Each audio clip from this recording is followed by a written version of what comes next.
그런 메시지가 없고 뭐 기도하겠다 이 정도가 낸 거는 좀 부족하다 이렇게 볼 수가 있죠.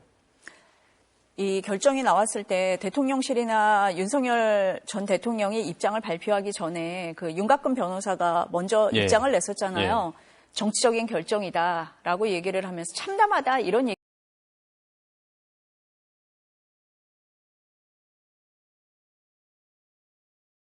비상계엄 선포가 일부 위헌성이 있다고 하더라도 또 한 가지 이제 판단을 해봐야 될 지점은 과연 이게 현직 대통령을 파면할 정도로 중대한가? 그러니까 중대성을 또 따져봐야 합니다.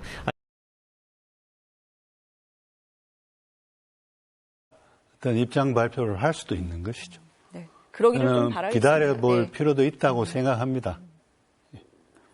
뭐 어쨌든 입장을 낼 거냐 안 낼 거냐 이런 얘기가 있었는데 우선은 이렇게 간단하게나마 입장을 밝힌 게 그나마 조금 다행스럽다. 없는 것보단 낫죠. 네, 없는 것보단 나은데 오늘 헌재 결정문에 보면은 이런 게 있어요. 그냥 국민의 신임을 중대하게 위반했다가 아니라 대한국민의 신임을 중대히 위반했다고 했거든요. 이 대한국민이라는 표현이 우리가 일반인들이 잘 쓰지 않는 표현인데 어디에 있냐면 헌법 전문에 있습니다. 헌법 전문 첫 줄에 나와요. 그 유구한 역사와 전통을 자랑하는 하면서 대한국민의 3.1운동 정신을 계승하고 할 때 나오거든요. 그러니까 박근혜 전 대통령 사례 때는 국민의 신임을 배반했다, 중대 배반했다라고 했는데 오늘 헌재가 대한국민이라는 표현을 굳이 써가면서 헌법 전문까지 가져온 거는 상당히 중대하게 이 사안을 본 것으로 보고 거기에 대해서도 대통령이 나중에라도 진심 어린 사죄를 해야죠. 그런 표현 넣으려고 이렇게 시간이 많이 걸렸군요. 정말 결정문을 다듬고 또 다듬은 그런 국민을 충격에 빠뜨렸다고 할 때 있습니다. 정치, 경제, 사회라고 우리가 통상 쓰는 표현이 아니고 사회, 경제, 정치 순으로 언급을 했어요. 오늘 문영배 소장이요. 그리고 사회 공동체 통합을 지켜야 할 책무를 위반했다 이렇게 말을 했기 때문에 그런 면에서도 좀 사죄를 해야 되지 않나 생각이 듭니다. 네, 우원식 국회의장의 대국민 담화 들어보시겠습니다. 파면 결정에 대한 대국민 특별 담화 발표를 직접 들으시겠습니다. 존경하는 국민 여러분, 헌법재판소가 윤석열 대통령 파면을 결정했습니다. 그 결정의 무게를 깊이 새깁니다. 대한민국은 이제 한 걸음 더 전진해야 합니다. 깜깜하고 긴 터널을 지나온 것 같습니다. 충격과 혼란의 시간을 함께 견뎌낸 국민 여러분께 깊은 위로와 감사의 말씀을 드립니다. 모두가 힘든 시간이었습니다. 경제와 민생이 더 어려워지면서 실직과 폐업 등 감당하기 힘든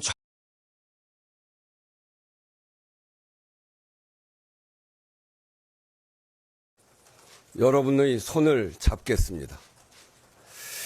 이제는 모두의 일상이 제자리를 찾아가길 소망합니다.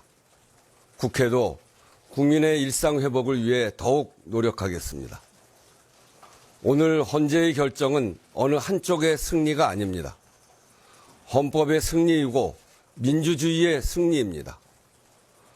오늘로 우리는 대한민국에서 그 누구도 법 위에 군림할 수 없다는 것을 거듭 확인했습니다. 어떤 권력이라도 위법한 행위는 반드시 책임을 묻는다는 원칙을 분명히 했습니다. 법치주의는 국민 주권과 민주주의를 실현하는 강력한 수단이고 누구도 흔들 수 없는 민주공화국의 근간입니다. 대외적으로도 성숙한 민주주의의 역량을 입증했습니다. 충격적인 상황에서도 헌법 절차에 따라 민주적이고 평화적인 방법으로 헌정 질서를 바로 세웠습니다. 놀라운 민주주의 회복력을 전 세계에 보여주었습니다. 대한민국은 권력이 국민을 위해서 바르게 행사되도록 통제하는 제도적 역량, 국민적 역량이 강한 나라입니다. 나아가 역사에도 중요한 이정표를 세웠습니다. 대한민국 헌정사는 국민 주권을 확립하고 확대해온 역사입니다. 그 도도한 물결을 거스르려는 시도는 반드시 실패합니다. 오늘의 결정은 후대에 엄중한 본보기를 남김으로써 대한민국을 더 단단한 민주국가로 이끌 것입니다. 역사적 비극이 반복되지 않도록 우리를 인도할 것입니다. 그리고 무엇보다 국민 여러분의 용기와 헌신이 오늘을 이끌었습니다. 주권자 국민이 있어 대한민국은 민주주의입니다. 위대한 국민이 있어 대한민국은 이제 새로운 단계로 나아갑니다. 그러나 국민 여러분, 우리 앞에는 여전히 많은 과제가 있습니다. 지난 4개월 우리 사회는 크게 분열하고 갈등했습니다. 민생의 고통은 더욱 커졌습니다. 미 행정부의 상호관세 부가조치 발표로 글로벌 관세 전쟁은 현실이 되었습니다. 대외 신인도와 경제 성장률 하락 위험이 커졌습니다.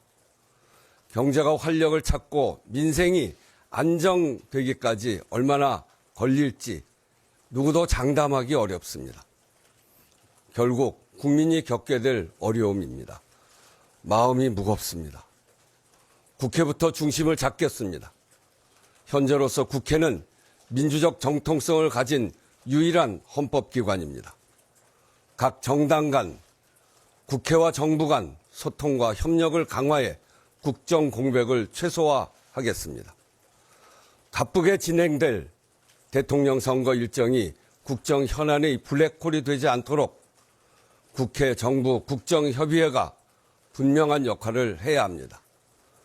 신속한 추경을 비롯해 당면 과제를 빈틈없이 챙기는 일이 중요합니다. 그래야 새로 출범할 정부가 빠르게 연착륙할 수 있습니다. 민생과 경제, 통상 외교의 어려움을 해소하는 데 제대로 국정 역량을 투입할 수 있습니다.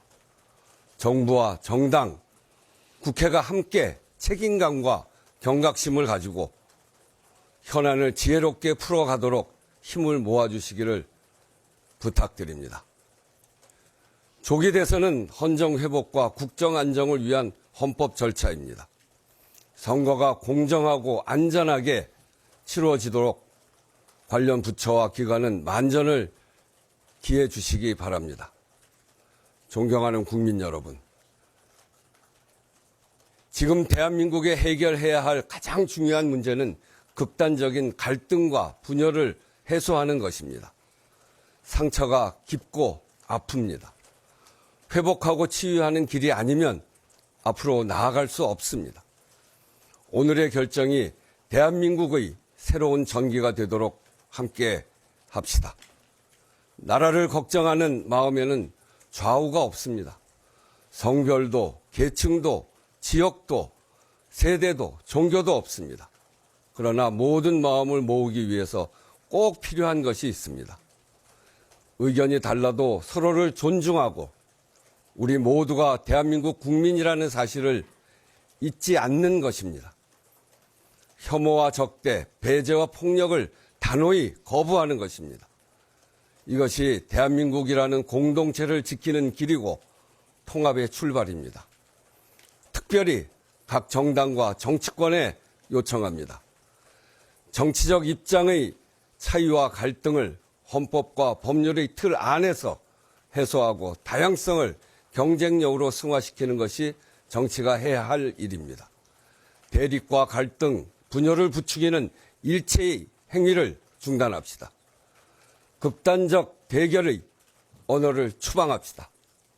당장은 표를 더 얻는 것처럼 보이겠지만 정치 기반과 사회 신뢰를 무너뜨리는 것입니다. 태도가 리더십입니다. 지도자들부터 포용과 연대의 모범을 보여주십시오. 통합의 리더십으로 지칠 대로 지친 국민의 마음에 위안이 되어주기를 간곡히 바랍니다. 존경하는 국민 여러분, 이제 대한민국은 새로운 출발선에 섰습니다. 국민의 뜻이 모인 길이 대한민국이 나아가는 길이 될 것입니다. 우리에게는 식민 지배와 분단, 전쟁과 독재의 캄캄한 터널을 뚫고 산업화와 민주화를 동시에 이뤄낸 저력이 있습니다. 국민의 광범위한 참여로 외환위기와 코로나 팬데믹을 극복한 자산이 있습니다. 세계가 놀란 민주주의 역량, 위기 극복 역량, 그것이 우리 안에 있습니다. 대한 국민의 자부심으로 세계 민주주의의 본보기로 모두 함께 나아갑시다. 우리는 대한민국입니다. 고맙습니다. 네, 이상으로 헌재의 윤석열 대통령 파면 선고에 즈음한 우원식 국회의장 대국민 특별 담화문 발표를 모두 마치겠습니다. 자리에 함께해 주신 언론인 여러분 감사합니다.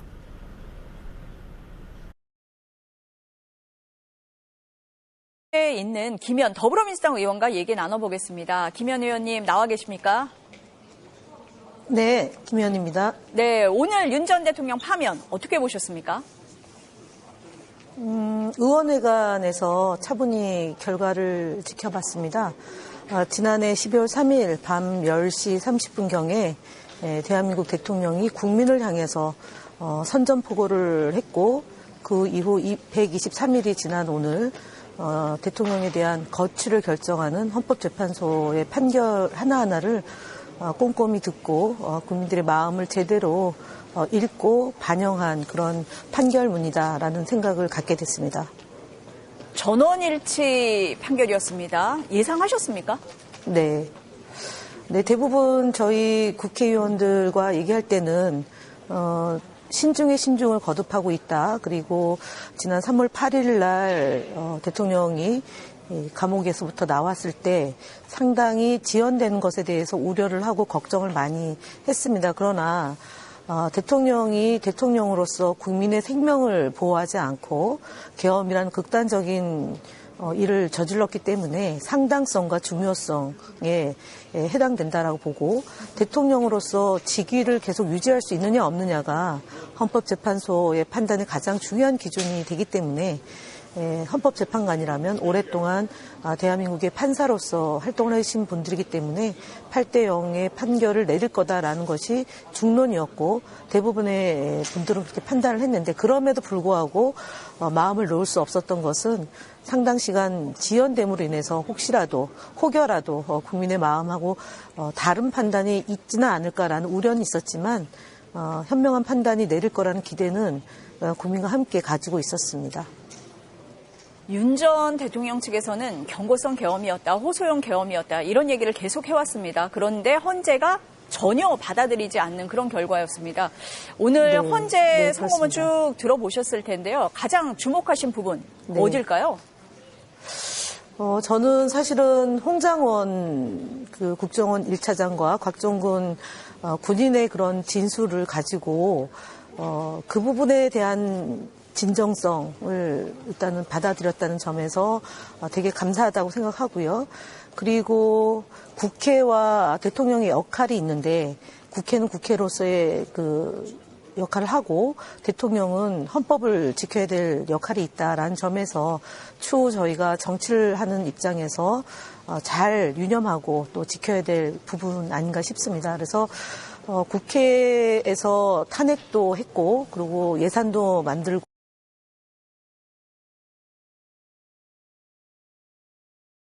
의견이 조금 달랐던 건데요. 이미선 김영두 재판관은 이 탄핵 심판 절차에서 형사소송법상 전문 법칙을 완화해서 적용하는 것은 가능하다. 그러니까 형사재판과 헌법재판은 조금 달리 봐야 된다라는 의견을 냈고요. 반면 김복현 조한창 재판관은 이 탄핵 심판 절차에서 앞으로는 이 전문 법칙을 보다 엄격하게 적용할 필요가 있다. 그러니까 형사재판만큼은 아니더라도 지금보다는 조금 더 엄격하게 적용할 필요가 있다. 이런 의견을 냈습니다. 네, 마지막으로 이렇게 파면이 됐으면 이제 조기 대선 불가피하잖아요. 앞으로 전망이지만 어떻게 지금 대선이 치러지게 될까요? 네, 그러니까 이제 조기 대선이 불가피해진 상황입니다. 이 현행법은 대통령이 공석이 되면 60일 이내에 대선을 치르도록 하고 있는데요. 오늘이 이제 4월 4일입니다. 그러니까 이제 60일을 계산하면 오는 6월 3일이 되는데, 그러니까 6월 3일이 되기 전에는 대선을 실시해야 하는 겁니다. 그런데 이제 통상적으로 보면 지난 박근혜 전 대통령 탄핵 때도 마찬가지고요. 이 선거 준비라는 게 또 선관위나 각 정당에서 상당한 준비 시간이 필요하기 때문에 이 법이 정한 시한의 끝까지 마지막에 대선 기일을 잡는 경우가 많았습니다. 아직 정해진 건 아니지만 그렇기 때문에 6월 3일쯤에 대선을 하지 않겠느냐 이런 예상이 현재로서는 우세한 상황입니다. 네, 지금까지 헌법재판소에서 전해드렸습니다. 네, 헌법재판소 현장을 연결해 국회의장 담화 발표까지 들으셨습니다. 자, 우원식 의장 발표 이전에 한덕수 권한대행의 대국민 담화가 있었습니다. 주요 내용 직접 들어보시겠습니다. 분들이 그동안 살아있는 권력이기 때문에 이 문제를 제대로 다루지 못했다라면 이제라도 국민들의 입장과 더 이상 국민들이 공포스럽지 않게 제대로 수사를 해야 된다고 보고요. 최근에 여명백 같은 것들이 뭐 10,000장을 더 구입했느니라는 얘기가 나오고 있고요. 그런 부분에 대해서도 철저한 수사가 이루어져야 된다고 생각합니다. 그리고 어저께 저희가 현안질을 했는데 불행히도 국무총리와 기재부 장관이 출석하지 않았습니다. 그래서 이런 부분에 대해서도 추후에 국회가 일정이 잡히면 협조하겠다, 내지 국민들의 그런 걱정을 최소화시킨다면 국무총리와 기재부 장관의 역할이 좀 더 국민들에게 소상히 보고되고 저희가 머리를 맞대서 이런 비상 상황을 대비해야 된다고 봅니다. 대통령이 지위가 오늘 박탈당했기 때문에 검찰이나 경찰은 이제까지 제기된 많은 문제들을 신속하고 속도 있게 잘 처리해 주시길 바라고요. 특히 극단적인 유튜브들의 그런 망언에 대해서는 신속한 법적인 그런 대처가 필요하지 않을까 싶습니다. 왜냐하면은 추가로 된 그런 일들로 인해서 폭동이나 폭력이 또 준동이 되면 안 되기 때문에 그렇습니다. 네, 국회에 계신 더불어민주당 김현 의원과 얘기 나눠봤습니다. 오늘 말씀 감사합니다. 네, 감사합니다. 네, 저희가 말씀 나누는 중에요. 이 자리에 국회 탄핵소추단 의원이십니다. 박은정 의원 나오셨습니다. 어서 오세요. 안녕하세요. 네, 오전에 그러면 그 자리에 계셨습니까? 네, 다녀왔습니다. 네, 어땠습니까? 굉장히 엄중했고요. 사실은 매우 긴장한 상태에서 선고를 들었습니다. 그런데 헌법재판관님들께서 굉장히 국민 통합에 부응하는 아주 전원일치의 판결을 해주셔서 감사했습니다. 법정 풍경은 소리 하나 들리지 않을 정도로 파면 선고가 났을 때 가벼운 탄식 정도만 있었고 내부는 매우 엄중하고 엄숙했습니다. 의원님은 그러면은 전원일치 파면으로 날 거다 이렇게 예상을 하셨습니까? 네, 저는 처음부터 이 국회 소추단이 주장했던 실체와 관련된 위헌 위법한 비상계엄의 5가지 쟁점 모두가 너무나 명백한 헌법 위반, 법률 위반에 해당하고 또 파면에 이를 정도로 중대성이 있기 때문에 우리 헌법재판관님들께서 상식적인 판결을 해주실 것이다. 그래서 전원일치 판결을 해주실 거라고 처음부터 저는 예상을 했었습니다. 오늘 이 자리에 윤석열 전 대통령은 나오지 않았지만 대리인단은 나와 있었잖아요. 파면 선고가 났을 때 반응이 어땠습니까? 대리인단도 그렇고 거기 국민의힘 의원님들도 꽤 오셨었죠. 와 계셨는데 네. 눈을 감고 좀 부정하는 듯한 그런 태도를 보이셨고요. 그리고 판결이 끝났을 때 퇴정하는 재판관들을 향해서 부적절한 또 발언을 하기도 했습니다. 그래서 그 후에 이제 직후에 윤석열 대통령 측 대리인단이 또 이 판결에 좀 승복하지 않는 이런 메시지도 내기도 해서 매우 실망스러웠습니다. 나중에 윤곽근 변호사가 그런 얘기를 했더라고요. 납득할 수 없는 정치적인 결정이다. 참담하다. 이런 얘기를 했는데 이 부분을 말씀을 하시는 걸까요? 네, 그렇습니다. 네. 이후에 윤석열 대통령의 입장이 조금 전에 나왔잖아요. 들으셨죠, 의원님? 네. 어떻게 보셨어요? 윤석열 대통령이 승복 메시지를 저는 내지 않을 거라고 생각했고요. 그 메시지는 자신을 응원하고 지지했던 국민들을 향한 그 지지층에 대한 메시지였고 거기에 부응하지 못해서 안타까운 그런 마음을 좀 표현했다고 생각합니다. 그리고 앞으로도 본인이 형사재판 내란죄 재판을 받고 있기 때문에 절대로 이 판결에 승복하는 이런 메시지는 내지 않을 것이다. 내란죄를 끝까지 다투고 부인하는 그러면서 자기의 지지층들에 대한 호소 이런 것들로 본인들의 계속하지 않을까 이렇게 생각합니다. 의원님 말씀 들어보니까 앞서서 교수님이 말씀하신 부분이 있었거든요. 이번에 이 탄핵심판과 형사재판이 별개기는 하지만 탄핵심판 이 선고문을 쭉 봤을 때 형사재판에도 어느 정도 영향을 줄 수 있는 부분이 있다라는 말씀을 하셨는데 오늘 그 메시지를 안 낸 부분을 의원님은 좀 그렇게 해석을 하시는 것 같은데 교수님은 어떻게 보세요? 그 점이 고려돼서 계엄 선포의 위헌 위법성을 인정하지 않을 수도 있습니다. 왜냐하면 지금 내란 행위에 관한 그런 징계 절차로서의 탄핵 심판의 결정이 파면으로 난 거지 형사적인 범죄로서의 내란죄에 해당하냐에 대한 재판은 이제 시작 단계에 있기 때문에 그런데 아까도 제가 말씀드린 바와 같이 이번에 탄핵 심판정에서 사실은 내란 행위로 내란죄는 아니지만 네. 내란 행위 즉 국회를 침탈하고 또 국회의장 등을 체포하라고 지시하고 본회의장에 들어가 있는 국회의원들을 끌어내라 하고 이러한 것들에 대해서까지도 인정을 했기 때문에 이것이 지금 형사재판에는 영향을 미칠 겁니다. 물론 법원은 그걸 받아들일 법적 의무는 없어요. 그렇지만 아까도 말씀드린 바와 같이 헌법재판소도 사법부니까요. 같은 사법부끼리는 서로 판단을 존중해 주기 때문에 그 영향을 미칠 거고 그러면 오늘의 그 메시지로서 그 위헌 위법성을 받아들이겠다. 인정해버리면 그러면 향후 열릴 형사재판에서 자백한 것이 돼버리기 때문에 굉장히 그 단어 선택을 신중하게 한 것 아닌가. 그래서 기대에 부응하지 못했다. 그래서 죄송하다라고 그랬는데 박 의원님께서는 그 기대라는 게 이제 지지층들의 기대에 부응하지 못한 걸로 들으신 것 같은데 저는 지지층 말고도 다른 국민들에게도 이제 국민들이 윤 대통령을 대통령으로 뽑아줬잖아요. 그래서 훌륭한 대통령으로 나라를 잘 이끌어주기를 바랬는데 그 지지층이 아닌 국민들의 그러한 기대도 좀 부응하지 못해서 미안하다는 의미도 좀 추상적이지만 포함되어 있지 않나 그렇게 생각이 들어서 아까 그렇게 말씀드린 겁니다. 네. 의원님도 뭐 비슷한 맥락에서 좀 보시는 건가요? 맞습니다. 임 교수님 말씀대로 이것이 형사재판하고 직접적인 영향을 줄 수는 없지만 사실은 박근혜 대통령 탄핵 심판 그 결정에서는 사실관계에 대한 그 꼼꼼한 판단이 그렇게 아주 세밀하게 있지는 않았습니다. 추상적으로 헌법 위반이나 이런 부분들이 판단이 됐었는데 오늘 판결은 사실관계에 대한 판단이 매우 꼼꼼하게 이루어졌습니다. 그것은 아마도 수사 기록으로 제출된 저희들의 증거, 헌법재판소에서 확보된 증거들이 매우 객관적으로 이 사실관계를 인정할 정도에 이르렀다. 충분히. 그래서 헌법재판소에서도 이 내란과 관련해서는 뭐 정치인 체포라든가 뭐 국회의원을 끌어내라라든가 이런 부분들이 사실관계로 다 인정을 해 주셨어요. 그러면 그것은 형사재판에서도 마찬가지의 결론을 이룰 것으로 유추해 볼 수가 있습니다.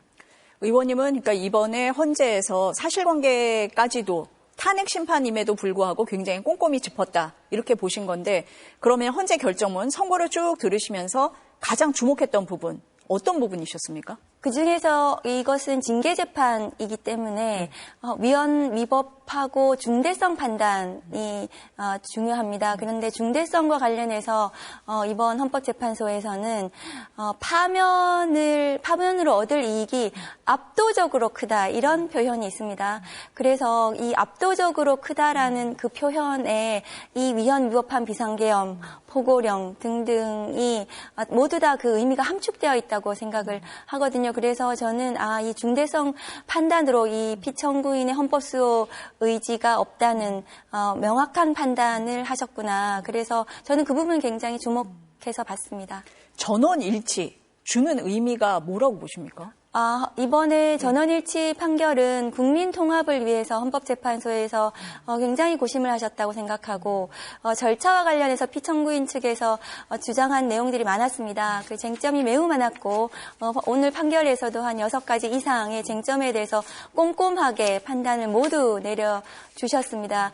그래서 저는 그 일부에 대해서 뭐 소수 의견이나 반대 의견이 혹시 나올 수도 있지 않을까. 그렇게 되면은 파면 인용 결정이 나더라도 하더라도 그 절차 위법 관련해서 또 피청구인 측 그 세력들에게 빌미가 될 수도 있지 않을까 이런 우려가 있었는데 그 전부를 적법하게 꼼꼼하게 명확하게 판단을 해주셨습니다. 그리고 전원일치 판결로 해서 그동안 국민의힘이나 윤석열 대통령 측에서 주장했던 뭐 일부 재판관들의 뭐 그 다른 의견 이런 것들은 전부 실체가 없었다. 이런 것을 확인해 주시는 그런 상식적인 판결이었다고 생각합니다.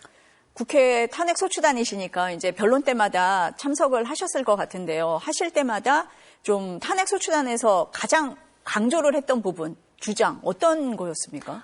국회 탄핵소추단은 5가지 쟁점이 모두 다 중대하다고 생각을 했습니다. 그런데 특히나 사실은 이제 비상계엄의 위헌 위법성이나 포고령 관련해서는 너무나 명백했기 때문에 그 법정에서 사실은 피청구인 측에서도 그렇게 강하게 주장을 하지는 못했습니다. 그 외에 이제 정치인 체포, 법관 체포라든가 또